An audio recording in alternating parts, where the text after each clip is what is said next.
Good morning, guys. Now I'm gonna work again. I'm on job site.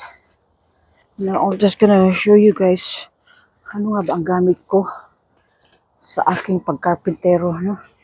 Meron ako dito ang aking tent and bitrosan. Lagi ito magkadikit na dalawa. And ang square. Lagi ito magkadikit na dalawa. Square.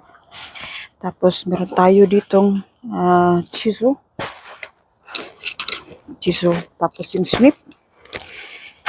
And then I got my study knife as possible.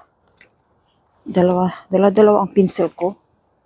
Dalawa ang pencil ko. This one. Tapos may got hammer. Of course, ang hammer hindi nawawala. Okay? So yan ang aking gamit sa aking pagkarpintero, guys.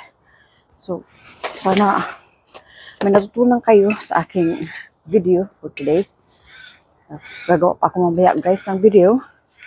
Para may natutunan kayo. If you like my video, guys, hit that like button, subscribe, and also the notification bell para updated kayo sa aking mga susunod na video ni upload dito sa YouTube.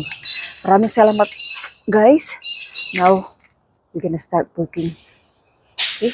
Thank you, guys. Bye for now.